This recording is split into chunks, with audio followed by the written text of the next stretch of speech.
Panhandlers, we've all seen them standing on the street corner, holding up cardboard signs and explaining their troubles to you. But is there more to their stories? Could these panhandlers be scamming you out of your money? This question was fueled by several News Channel 3 viewer emails about a specific panhandler who appears to be pregnant. Walter Smith Randolph is live in Oshtemo Township taking a closer look. Walter? Andy and Kay, we're at Stadium and 11th. This is a popular place for panhandlers. They're usually out here every day holding up signs just like this one. Homeless, hungry, and even pregnant. But is it true? You're giving them your money, but are you just throwing it away?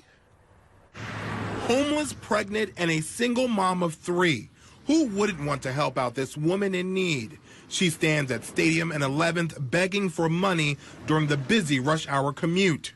But is there more to this story? News Channel 3 went undercover to find out. For about 2 hours one afternoon, the woman panhandles on both sides of Stadium Drive. She appears pregnant, but smokes cigarettes in full view of traffic.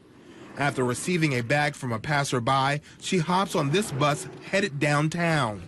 On board the bus, News Channel 3 took cell phone video while the panhandler counts her money and then tells a friend she's stopping by their house in Portage. While on the phone, she admits she has a husband and roommates. News Channel 3 followed her to this Kalamazoo home.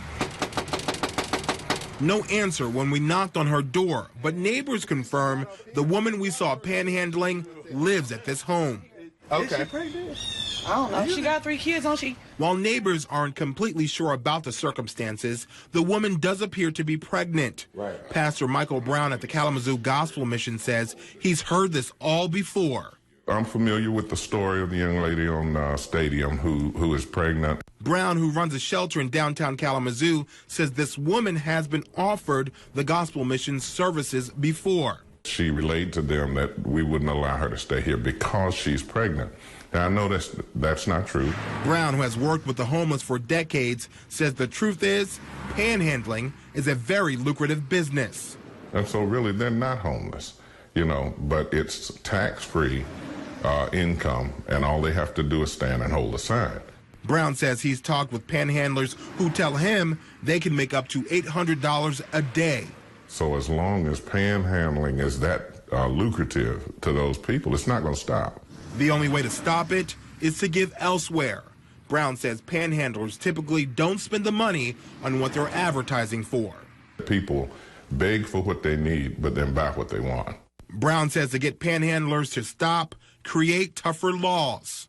I think the people who have really big hearts and want to see people helped need to push for some means to have those people forced to use the services that are available in the community.